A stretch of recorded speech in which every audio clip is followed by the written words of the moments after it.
Welcome back to the Lone Road iRacers podcast.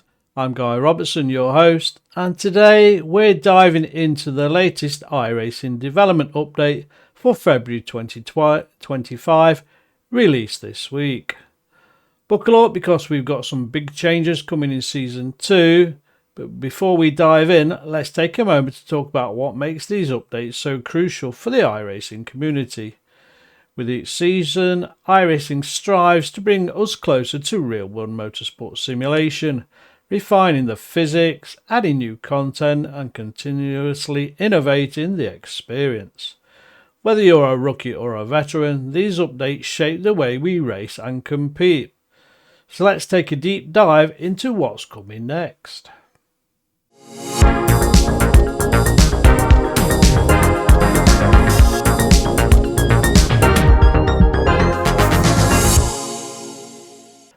Let's kick things off with the brand new cars coming into the sim. First up, the ARCA Maynard series is getting a major refresh. We're talking update models featuring Chevrolet, Ford and Toyota variants. The old ARCA car is being retired and this new batch brings more accurate physics and improved visuals. Oval racers, this one's for you, but let's break this down a little further. What exactly is different in these new models? First, improved aerodynamics and bodywork mean better handling at high speeds, making the racing closer and more competitive. Second, updated tyre physics ensure more accurate grip and wear over the course of a race, meaning tyre strategy becomes even more critical. Finally, improved visuals bring these cars to life in a way never seen before in iRacing. Whether you love ARCA for its door-to-door racing or its unpredictability, these new cars promise an even more exciting experience. Now for the short track and grassroots racing fans, the Legend Ford 34 Coupe is getting a full overhaul. iRacing has given it a fresh new look, updated physics, and the best part, it remains free for all subscribers. A classic reborn. But why is this so significant, folks? The Legends car is one of the first cars many drivers experience in iRacing on ovals, so keeping it fresh and relevant is key for new racers learning the ropes.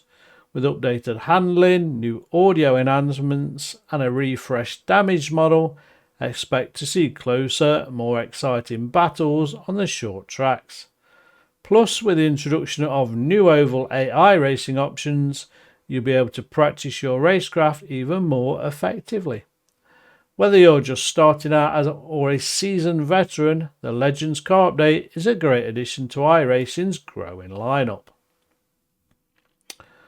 On the other side of things, we have a new addition, Portland International Raceway.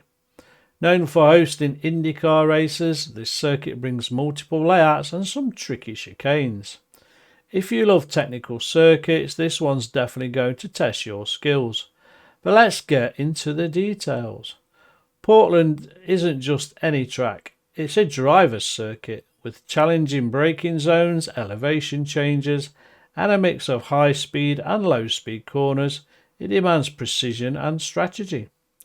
The chicanes at the start of the lap require absolute focus to avoid mistakes that could cost valuable time. The long back stretch allows for overtaking opportunities, but only if you set yourself up properly through the prior corners. Expect tight racing here and plenty of action in both road series and endurance events. It's a fantastic addition to the iRacing track lineup. Now we're going to talk about future updates. One of the biggest changes coming in Season 2 is the expansion of the 3D curbs to more tracks. These tracks include Jerez, Aragon, Sandown, VIR, Winton, Rudskogen and Hockenheim. And for those who love Barcelona and Road America, expect those to get 3D curb updates later in the year. This should add even more realism and challenge to cornering techniques. But why does this matter? curbs aren't just for show, they're a crucial part of how a car interacts with the track. The introduction of 3D curbs means that when you clip them, you'll feel it. Your suspension will react differently depending on the angle and speed at which you hit them, leading to more lifelike vehicle dynamics. For some, this means adapting their driving style to avoid unsettling the car. For others, it means finding new ways to extract extra lap time. Either way, these changes make iRacing's track feel more alive than ever. Now, a big one that's going to impact all of us, Phase 2 of the debris system refresh. This update improves debris rendering, adds localized track debris warning flags, and could potentially lead to road course yellow flag implementations in the future. That's interesting. It's getting real out there. Picture this, you're leading a race when suddenly a car ahead kicks up gravel onto the racing line. Now, instead of just seeing a visual effect, that debris has real consequences, potentially affecting your grip and even causing damage. This is exactly what iRacing is working towards, and Phase 2 brings us one step closer. The new warning flags will alert drivers when certain sections of the track are compromised, adding another strategic element to races. If you're not paying attention, you might find yourself caught out by changing track conditions. Now, we need to talk about something that has been talked about for a few updates now, the UI. iRacing had initially planned to fully transition away from the old UI, but they decided to hold off a bit longer to ensure a smoother experience. While the new UI is getting more stable and feature-rich, there are still some refinements needed before it fully replaces the classic version.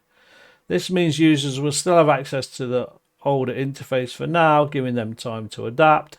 This delay is a good thing in many ways. It shows that iRacing is prioritising user feedback and wants to make sure the transition is seamless rather than rushed. If you've been hesitant about switching over, now's the time to start familiarising yourself with the new layout as it will eventually become the standard. Mark your calendars, folks, because Season 2 2025 drops on March the 11th. There's only a few weeks to go. What are you most excited about from this update? Let us know on social media or in the comments section below. Don't forget to subscribe for more iRacing content. You don't need to subscribe to the podcast, just follow it on your local, wherever you get your podcasts from. So we're going to take a short break and then we're going to go into kind of a debate really about rookies in iRacing and are they letting us down? Is iRacing letting us down with the onboarding process for our new rookie racers? Dre is the audible iRacers companion. Want to improve your results or get more wins? Download Dre, the digital race engineer. Hit the link in the show notes for a 10% discount. So our second subject tonight is something that I've been debating probably in the last 2 years really as an iRacer. Rookies in iRacing. We all started in rookies at some point, but did it truly prepare us for competitive racing? Should iRacing make major changes to how newcomers are onboarded? Today we're going to debate both sides of the argument and explore what could be improved. So let's look at a couple of starting points. Safe rejoins. I can't remember actually seeing any footage of an example of what a safe rejoin is when I started on iRacing. What about apologies? You know, nothing in iRacing, whether you're in the rules and regulations of iRacing or in the onboarding process, tells you about the etiquette, and it's not an underground etiquette. For me, it's expected. What about race rules, handling crashes and managing traffic when being caught by faster cars. So they're the kind of things we're going to debate through this next subject. So we're going to start by looking at how rookies currently function in iRacing. Right now, as a new iRacer, you start in the rookie class and work your way up by completing races with a clean safety rating and incident points system. Does that mean that you are a good racer? For me, it doesn't. It is just a system to give you the right number of points to get you out of rookies. You can do it fast track using the time trials, or you can do it in the races and staying at the back. It's not that difficult. What does it mean? It means if you race cleanly, you advance quickly. But if you struggle with contacts, off tracks and spins, you might be stuck longer. This system is a simple system, but does it actually teach racecraft, car control and race etiquette? Or is it just a filter that moves people through based on completion rather than ability? Now let's talk about what a rookie should learn. Ideally, by the time a driver moves up to D class and beyond, they should have the following: a solid understanding of race starts and how to avoid first lap chaos. How many times do we see people, and this is not just for rookies, where their car doesn't move on the grid and it causes chaos? That's just crazy. Or they spin their tyres up and lose control and spin virtually on the spot on the grid. Or they go into turn one and brake too late for cold tyres and cold brakes. What about the ability to hold a racing line and respect blue flags? How many times do we see back markers who ignore blue flags? We know that in the rules it says that, they would like you to move out of the way. Why can't we have that as a proper rule? I don't get that. Just move to the left side of the track or the right side of the track and communicate it. Basic car control, including braking points, throttle control and smooth steering inputs. Awareness of multi-class racing situations if applicable. An understanding of iRacing's sporting code and reporting system. Now, I didn't read that at all. I think there might be a checkbox. So have you read it? Yeah, tick, get on with it. So surely there should be some specific test, maybe, that actually confirms that you've at least read what the major critical characteristics are through the sporting code. The ability to safely rejoin the track after an off-track excursion. That's definitely a bugbear of mine. The amount of chaos that causes, it's crazy and it should be easily avoidable. And knowing when and how to apologise if they cause an incident. Racing etiquette. Why shouldn't that be in the official sporting code?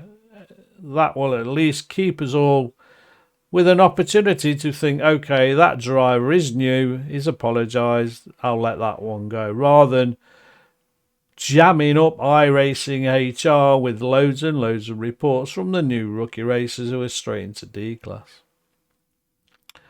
One of the most important things a rookie should understand is, as we just covered, how to safely rejoin the track. Too often we see drivers spin off, panic and start back on the racing line without checking for oncoming traffic using their relative.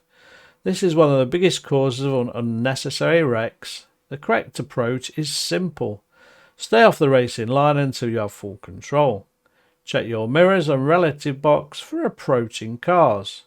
Rejoin the track slowly and predictably, ideally on a straight line or where there is clear visibility. By making safe rejoins a priority, rookies can avoid taking out themselves and others, making races cleaner and more enjoyable for everyone. Now let's talk about another key point: what to do if you cause a crash. Let's face it, every rookie will make mistakes. I still make mistakes and I'm an iRacer in my 4th year. It's part of the learning process, but how you handle it makes all the difference. If you cause a crash, here's what you should do. Own up to it. Number 1. Yeah, that was my fault. My bad. If you have voice chat enabled, a simple sorry, that was my fault, does go a long way. Don't re-enter the race in a way that creates more danger. If the race is still ongoing, wait for a safe moment before returning to the track. Learn from your mistakes. Watch replays, analyse what went wrong, and improve for the next race. A simple apology shows good sportsmanship and can diffuse frustration among drivers. Let's break this debate into 2 perspectives. First, the argument that the current system is good enough. Supporters of the current structure argue that rookies is designed for an introduction, not a strict training ground.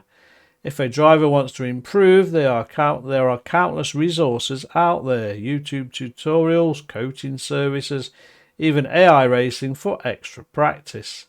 iRacing gives you the tools, it's up to you to use them. Plus, forcing mandatory training sessions might turn away new players because new players before they even get a chance to enjoy the racing. On the other side, we have those who believe iRacing should introduce a stricter onboarding process.